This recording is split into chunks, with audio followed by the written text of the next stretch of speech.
Assalamualaikum warahmatullahi wabarakatuh. Welcome back to my channel. So, how's it going?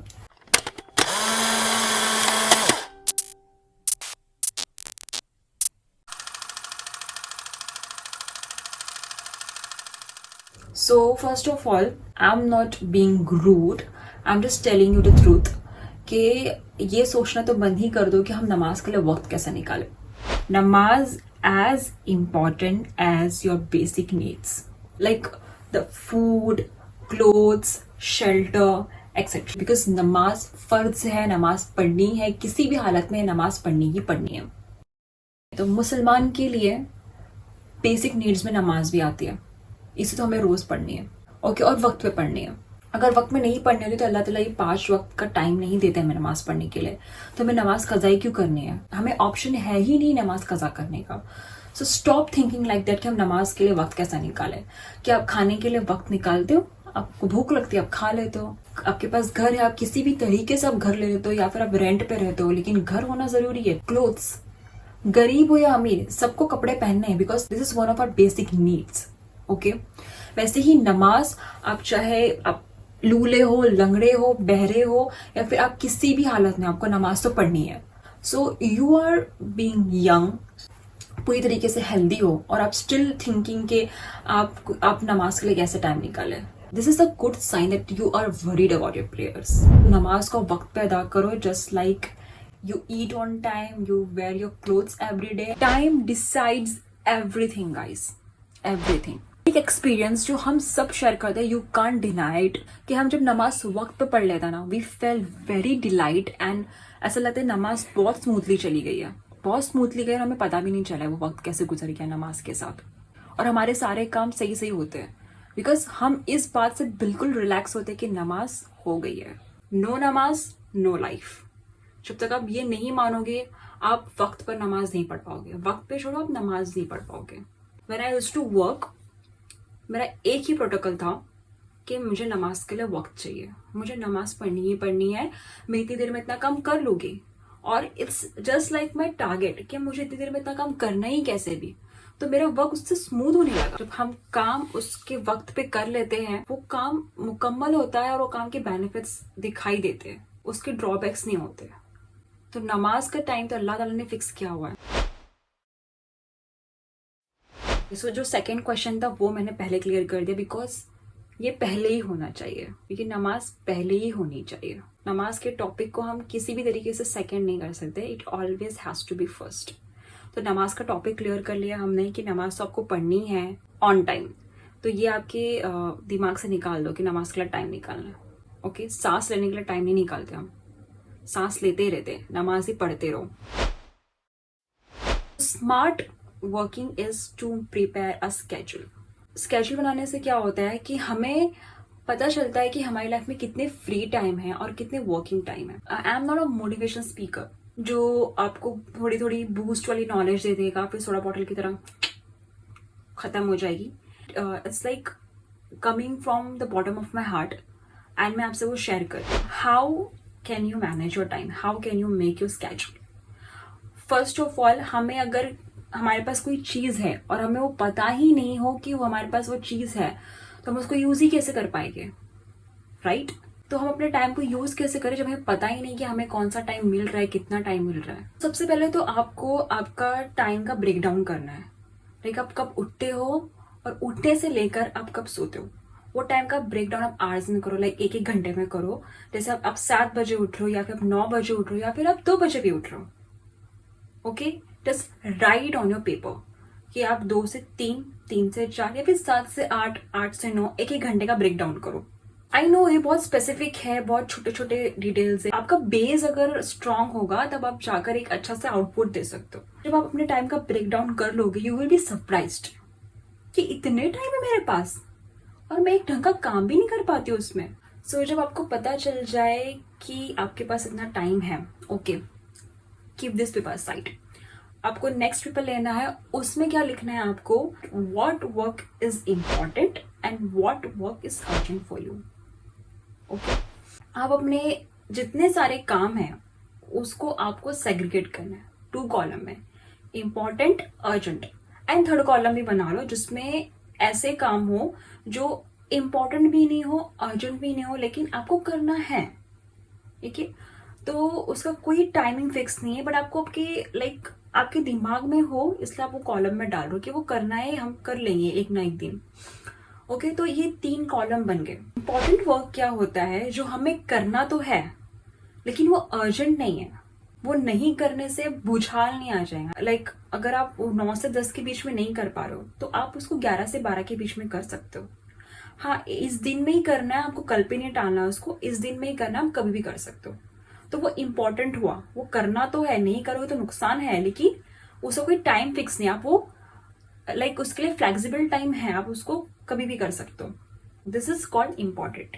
Urgent work, urgent का नाम तो आपने सुना ही होगा। अगर आप ऑफिस में काम करो तो सारे काम तो अर्जेंट ही होते हैं वहां पे, ये अर्जेंट है, वो अर्जेंट है, ये अर्जेंट है, वो अर्जेंट है। But as a smart employee हमें पता होता है क्या अर्जेंट है और क्या इंपॉर्टेंट है। ओके, तो उस चीज से भी आप समझ सकते हो कि आपको कैसे अपने काम को सेग्रीगेट करना है।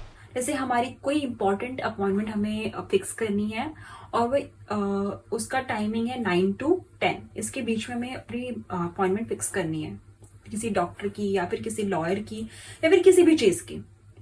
अगर वो नहीं हुआ तो उस दिन का अपॉइंटमेंट हमें नहीं मिलेगा और हमारा वो दिन वेस्ट हो जाएगा या फिर बहुत बड़ा नुकसान हो जाएगा। दिस इज अर्जेंट, हमें चाहिए। This is how we can segregate a work, important and urgent.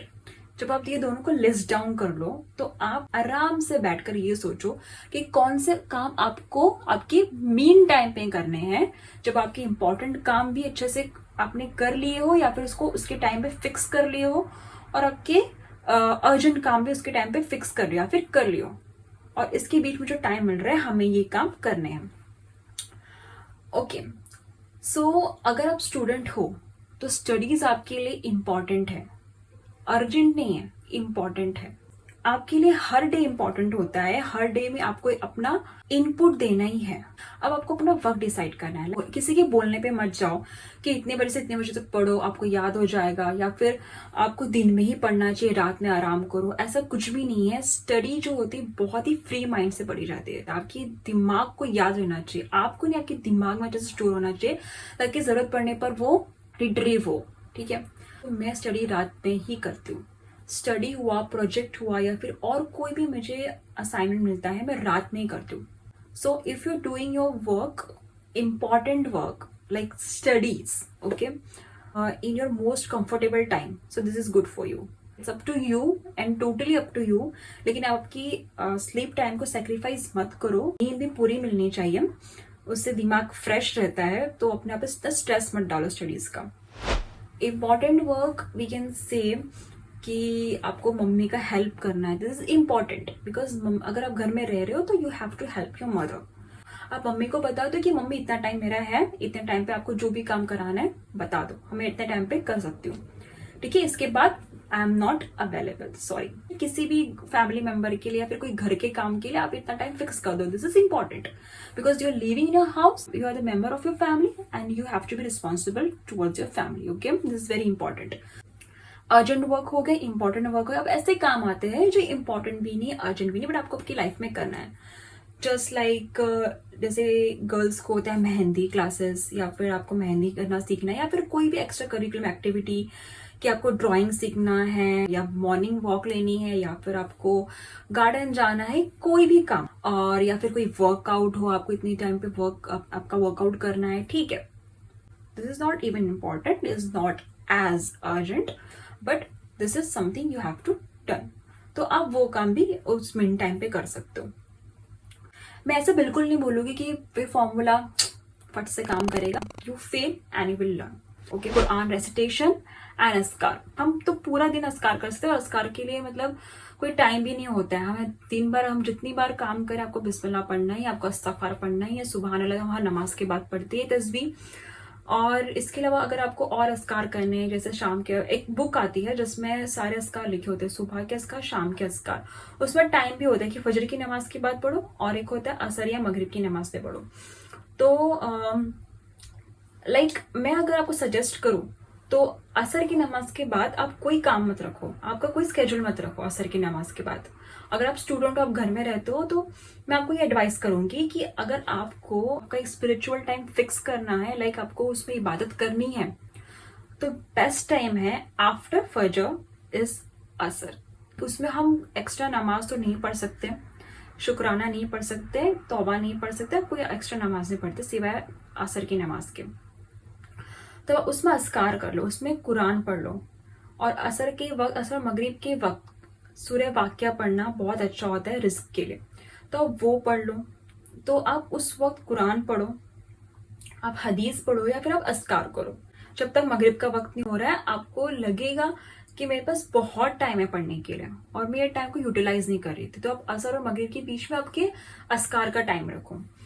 एक हंश बता रही हूँ कि मैंने पढ़ा है कि अल्लाह ताला ने कुरान में फरमाया है कि अगर आपको दिन भर में कुरान पढ़ने का वक्त नहीं मिल रहा है, अल्लाह ताला फरमा रहे हैं अगर आपको दिन भर में कुरान पढ़ने का वक्त नहीं मिल रहा है, तो आप रात में पढ़ लिया करो, और वो बेस्ट टाइम है पढ़ने का। तो अगर आप ताजुद के लिए उठ रहे हो, तो आप थोड़ा कुरान भी पढ़ लिया करो उसमें। तो आपको कुरान पढ़ने का टाइम भी मिल गया असर और मगरिब के बीच में, या फिर ताजुद पढ़ने के बाद आप डेली 2 रुकू पढ़ लो, आपको कुरान मुकम्मल हो जाएगा। अगर आपको फजर के बाद भी टाइम मिल रहा है, अगर आप फजर के बाद आपको कोई और काम नहीं करना है, तो और मोस्टली हम कोई काम नहीं होता है, हम थोड़ा रिलैक्स ही करते हैं। रेसिटेशन से अच्छा मेडिटेशन और कोई हो नहीं सकता है कि आप सूरह फजर पढ़ लो, आप सूरह यासीन पढ़ लो, सूरह फतह पढ़ लो सुबह के वक्त, दिस इज रियली गुड। ठीक है, तो अब अस्कार का टाइम भी आपका फिक्स हो गया। अब जो बचे कुछ टाइम है, आप वो काम कर लो जो काम आपके लिए इंपॉर्टेंट नहीं है, जो काम आपके लिए अर्जेंट भी नहीं है, लेकिन आपको करना है। ठीक है, once you get to know how to use your time, you will win your life, you will achieve your goal इंशाल्लाह। ठीक है, सो ये चीज मैंने अपनी लाइफ में भी अप्लाई की है, एंड मैं अपना स्केड्यूल आपको बाद में डिस्क्लोज करूंगी, like how I utilise my time. This is really really abnormal, but I will share it very soon. Time के लिए हमें नहीं बनाया गया, हमारे लिए टाइम बनाया गया है, और टाइम इसलिए बनाया गया कि उस टाइम पे हम वो काम कर ले ताकि हमारे काम कंप्लीट होते रहे। ठीक है, सुबह भी टाइम पे होती है और रात भी टाइम पे होता है। उसका टाइम नहीं होता तो आई डोंट नो सुबह के बाद रात होती भी। So time is made for us, we are not made for time. Word I could say कि we don't worship time, we worship Allah सुब्हान व तआला, and who is the creator of time? It's Allah, Allah सुब्हान व तआला। अगर आपको ऐसा कुछ लगा हो कि मुझे इस वीडियो में ये भी बताना चाहिए था, आपकी कोई और सजेशन हो कि आप ये भी ऐड करो अपनी बाजी या फिर दीदी, या फिर किसी को हेल्प चाहिए इस बारे में, तो वो प्रिपरेशन कैसे करे, या फिर टाइम मैनेजमेंट कैसे, या फिर आपके पास एक ट्राइड एंड टेस्टेड स्केड्यूल हो जो आप आपकी लाइफ में यूज करो और आप बताना चाहते हो लोगों को, स्टूडेंट को बताना चाहते हो, तो please let me know through your comment. But for now this is like मैंने आपको बेसिक समझा दिया, एंड दिस इज $1,000,000 एडवाइस कि आप अपने टाइम को कैसे मैनेज करो। और मैंने आपको पूरा डिजाइन बता के दे दिया, टाइम का बेस ला के दे दिया आपके पास, and now you build your building on it. Okay, if you like my video and you think this is helpful for you, and या फिर मैं कुछ हद तक आपकी हेल्प कर पाई हूँ, so please let me know and like my videos and share it to others, to your loved ones जिसको ये जरूरत हो देखने की, please share it to them.